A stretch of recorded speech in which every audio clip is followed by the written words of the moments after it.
sigurado ako yung binabanggit nila, hindi nangyari nung time ni Duterte. Ang source kasi ni Ombudsman dyan, if I'm not mistaken, si Congressman Pido Garbin.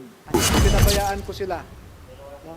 Hindi ko sinamahan yung mga 18. I received information from the higher-ups na personally tatargetin nila as an active member of a group plotting to destabilize this government. Ito yung kinakalungkot ko dahil yung investigation na ito ay naging politicized.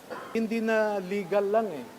So we are facing a political problem. Kaming 18 plus ako, we are facing a political problem because no less than the director had been mouthing so many things that preempted the result of the investigation. Hello everyone! Panoorin natin ang naging pahayag ni Attorney Baligod sa interview nila with the NBI for almost 8 hours daw.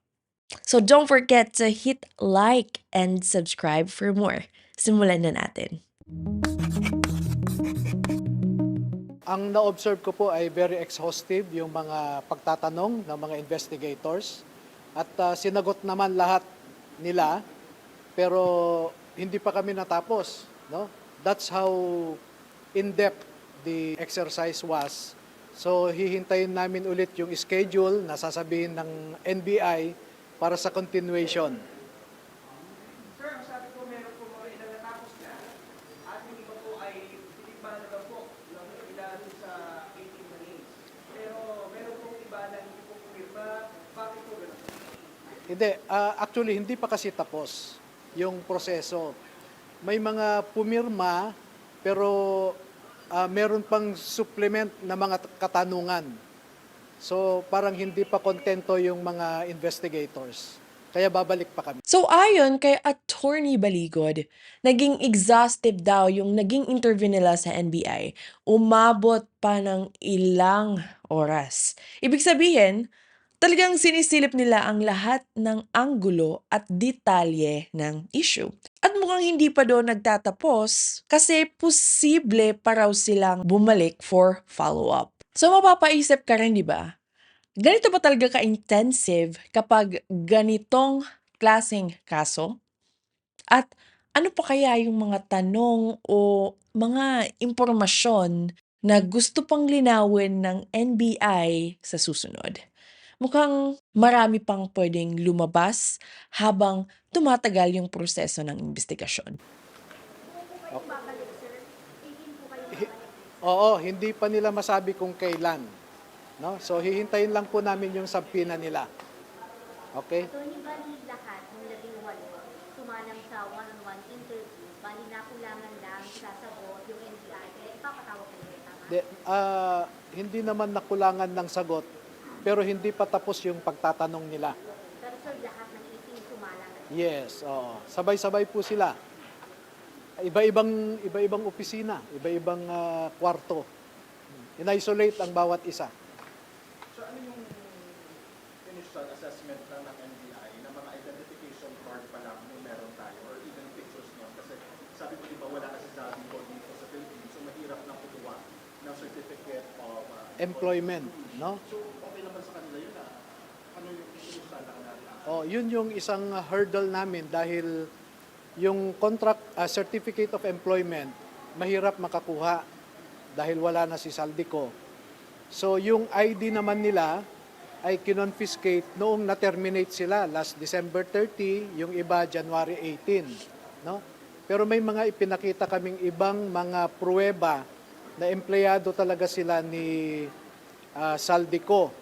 Halimbawa, yung mga litrato, nakasama nila si Saldico, may mga resibo na pagbili nila ng mga maleta na nakapangalan kay Saldico. Mga ganun po, no? Iba-ibang, kaya mahaba po yung naging proseso dahil hinihimay-himay ng mga investigators yung iba't ibang mga issue. Ngayon, nabanggit din na nahihirapan daw silang makakuha ng Certificate of Employment dahil nga wala na si Zaldico. So, asan siya ngayon? Kinalimutan na lang ba siya? Wala bang mag-iimbestiga sa kanya? 'Di ba? Nasaan na nga ba siya ngayon?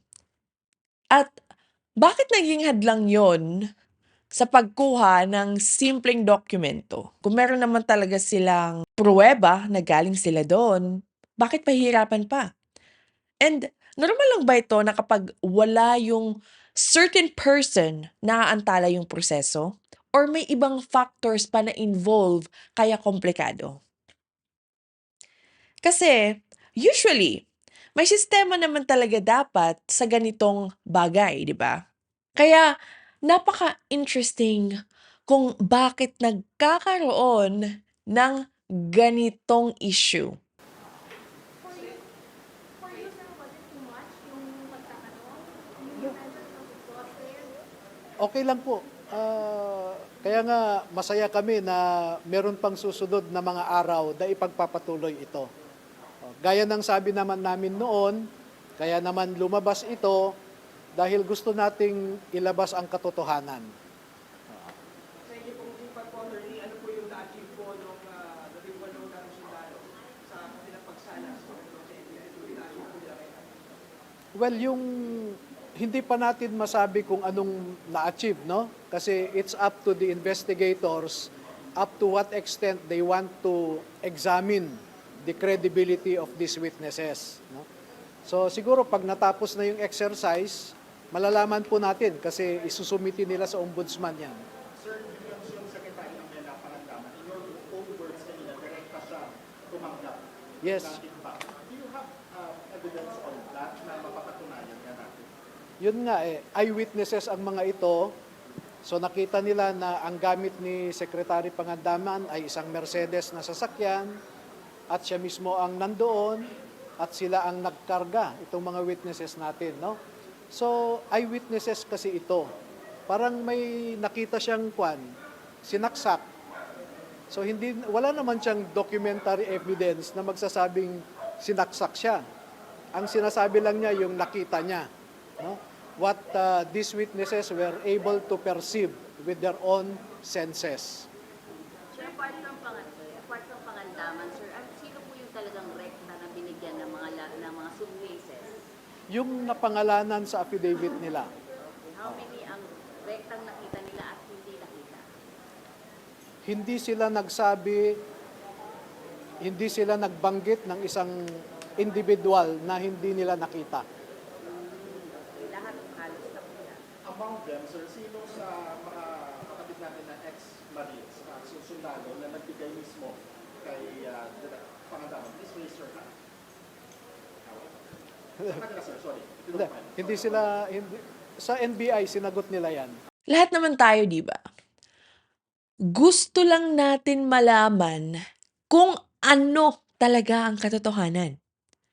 And hopefully, maging transparent ang proseso at hindi ito matabunan o maapektuhan ng mga taong nasa posisyon.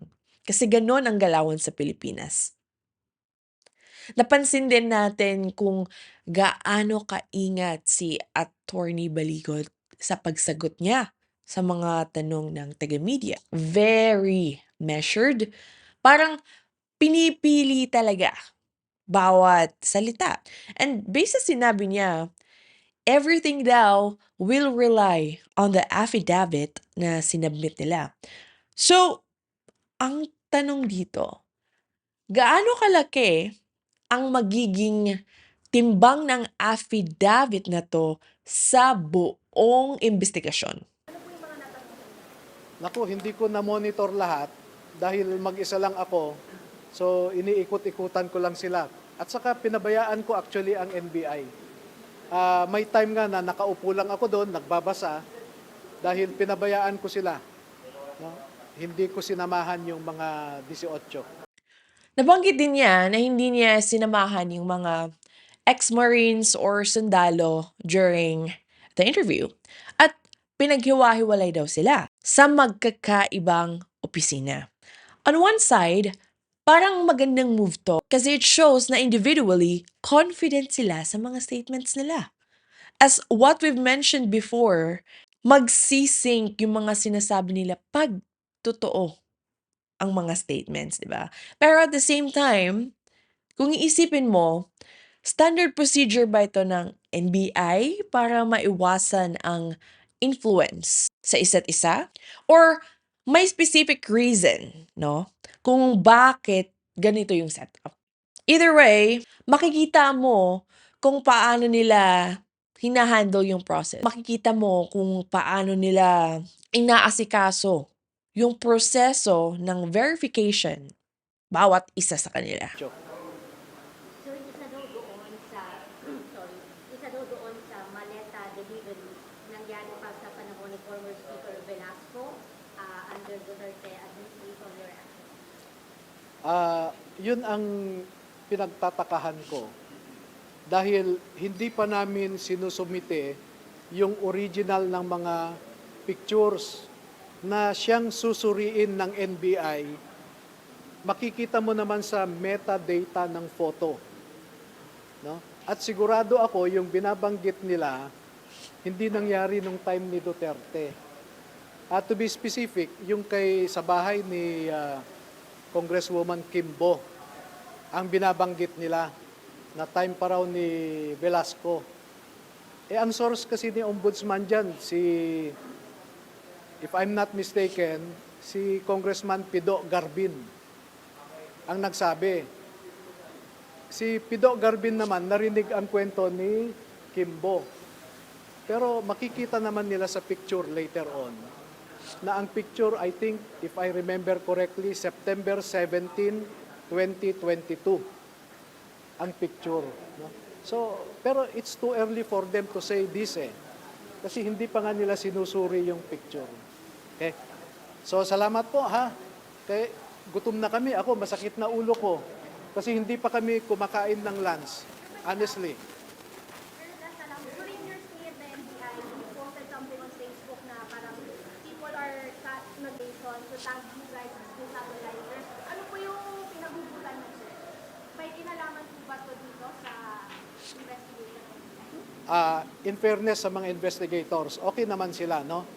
Pero I received information from the higher ups na I personally tatargetin nila as an active member of a group plotting to destabilize this government, which I find very funny, no, at the very least.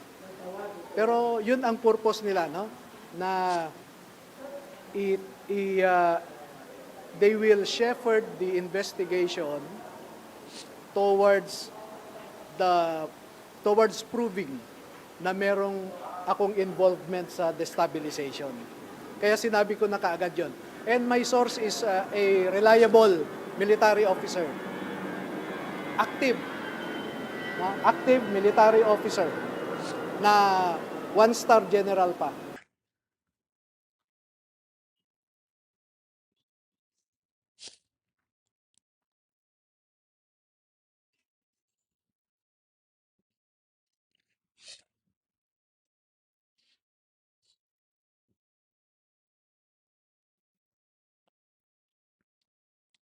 So medyo frustrating din marinig to, no? Pero again, wala tayong pinapanigan dito at hindi tayo basta naniniwala sa hearsay.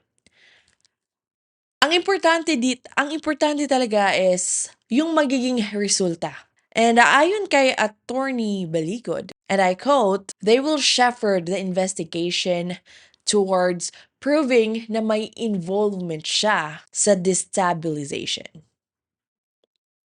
Ngayon, napakalaking statement niyan.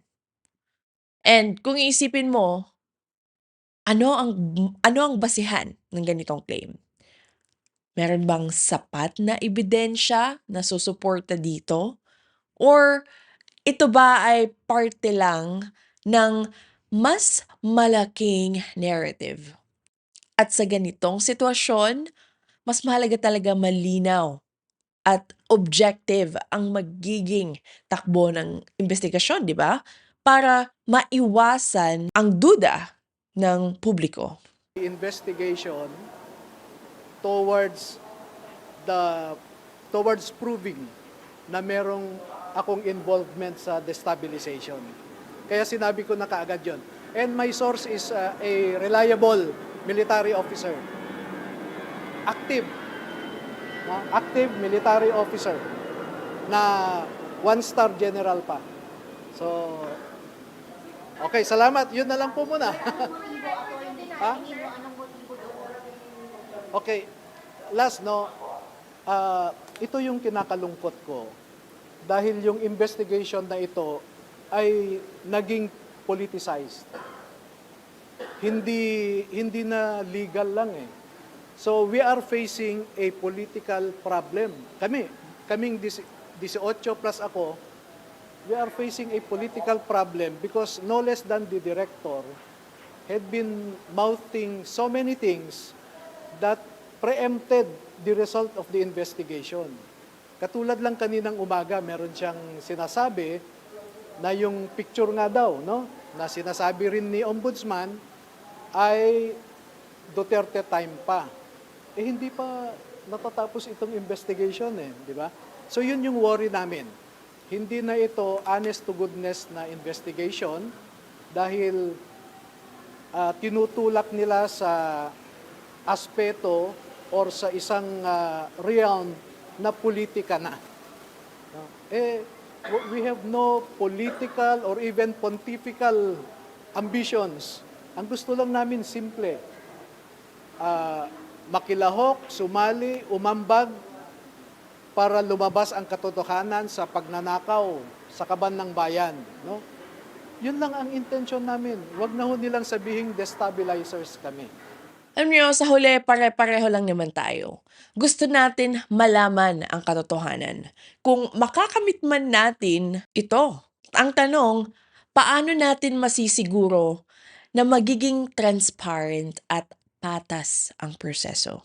Kasi madalas nating narinig na isa sa mga hamon ng bansa ang korupsyon. Kaya mas nagiging importante na ang bawat investigasyon ay maayos at may accountability. Kasi to be honest, doon talaga nagsisimula ang tiwala ng publiko sa malinaw at patas na sistema. Maraming salamat po sa panunood. Abangan ninyo ang next video natin kung saan tatalakayin naman natin ang naging statement ni John Vic Remulla. This is D and I'll see you in my next one. Goodbye.